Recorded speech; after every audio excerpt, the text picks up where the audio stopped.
So, adjustments to the night, and I'm not going to read like all this. As I said, this is going to be very, very quick. But I might have a title that says like it's going to be like really crazy in depth. So the guards will now appear after 1.5 seconds instead of 2, so half a second. The time it takes for a guard to travel to location the survivor was detected has been reduced to 2.5 seconds, was free. So they're just going to get there half a second quicker. You can still shift W this. And the guard appearing... Yeah. So it's taken off a second from them appearing in this. You could have taken a second off this or a second off this. It's the same thing. This is basically just saying it's taken a second off from what I can see. And the detection radius will now grow to a full size after 1 second. So that's so half a second, half a second, half a second. These two is pretty much like 1 second quicker. You still can shift W it. And the detection radius is half. It'll grow faster than what it did before. There you go. So that's the buffs, which are pretty much not going to be noticeable, I don't think, because that's not the stuff you needed, in my opinion. These are probably the biggest ones. The banner, this is a 2 second. Yeah, it was 2 second, I was right. It activates after 10 seconds, up from 8 seconds. And then with these two, activates at 5 seconds, up from 2 seconds. This were a lot faster. So this is probably going to be the biggest buff to him, I think.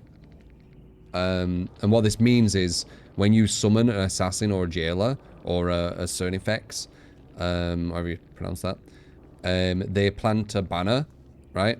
And the survivor running into the banner, I believe deactivates the mob or the unit and gets a sprint burst and gets endurance, right? So they're going to plant that, but they can't touch it for 10 seconds instead of 8. They plant that, they can't touch it for 5 seconds instead of 2. That's it. This is probably the biggest thing, I think. But then they've nerfed some stuff as well, by the way, which I didn't see people say, or maybe they did. They've nerfed some add-ons. So, Map of the Realm, it increases the guard vision by 4 meters. It used to be 6. This was one of the most used add-ons in the PTB because of the use. It's good. Flint and Steel effects now only apply to unbroken drop pallets. I can't remember what this is. Healing Pultus. Effects now apply to survivors within of a 24-meter radius. Was outside of 32. I'm not sure what this were either. Increased range to 12 up from 8. So there's some buffs and some nerfs here. It's hard to remember all these exactly though. Aura reading around pallet was OP. Right. Right. Aura and OP don't deserve the same sentence, I don't think. I guess for nurse, but this is his add-ons in it. Hex Face the Darkness as well, they changed that. Where affected survivors will now scream every 25 seconds. Trash, in my opinion. Survivor will no longer say the aura of the cursed survivor, which it's all about the cursed survivor just healing in it. Let's see.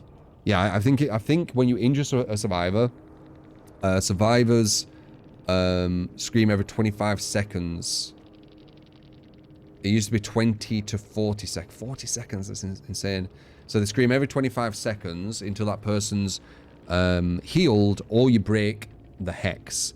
And if you break the hex, it's gone forever, right? If I remember correctly. Third would simply add the perk description, yeah, whatever. Right? Yeah, look. Yeah. So, basically, you injure one person, they make everyone scream. I think it's in a certain terror radius, though. Into outside of your terror radius, so it makes it completely pointless because it's so far away. Anyone know?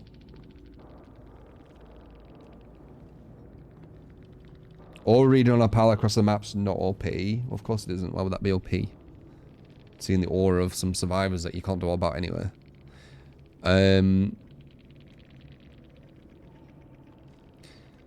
Keep an eye on the performance of this and the other new perks once the update releases. Shout Square, just some pallets and blah, blah, blah. Oh, yeah, and then they've buffed flashlights. I forgot about that. I just talked about it and forgot. So this is so strange to me. So they wanted to test flashlights with us in the PTB. I'm kind of like going through this, like, I'm not reading it all verbatim. I'm just from what I remember seeing and then kind of just reading that quickly too. But they said, unfortunately, this buffer stopped working correctly just before the public test build went live. So this would cause him blind at any point in the pickup animation to stun the killer. This was not intended. We noticed that, right? When we knew it was a bug. We fixed the issue for release. Only blinds that take place during the buffer will cue their stun, right? But in the meantime, we've carried out tests, even though you'd assume that they would have tested this stuff before PTB, because they would have been like, oh, we think these numbers feel okay, let's see how the public react, right? Isn't that the point?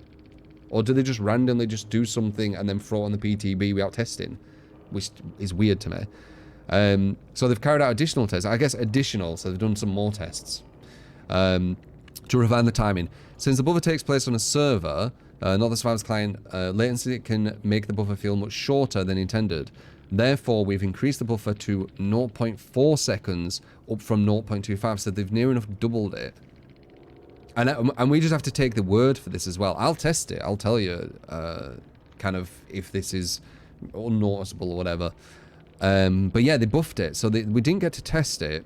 And because they've done some more tests on it, they buffed it by a lot.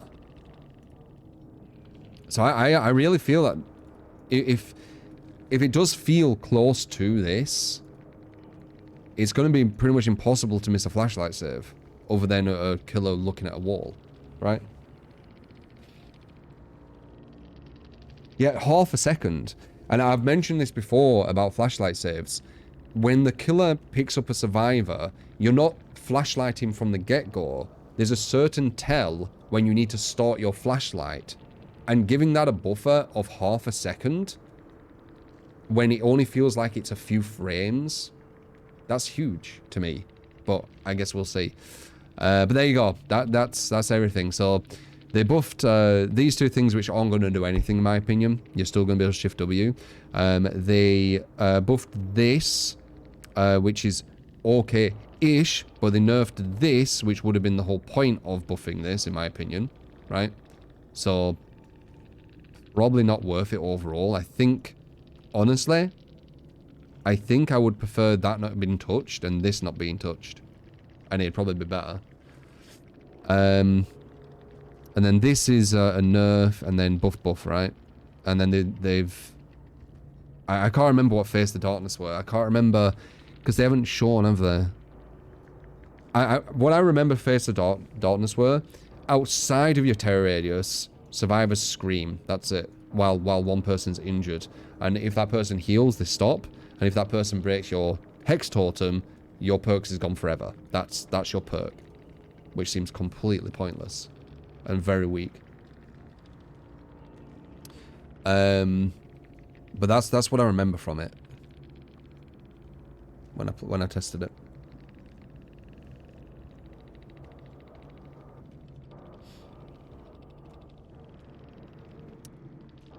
But there you go. Quick look at that. And my opinions and speculations. Oh, nice tunnel, bro. Thank you.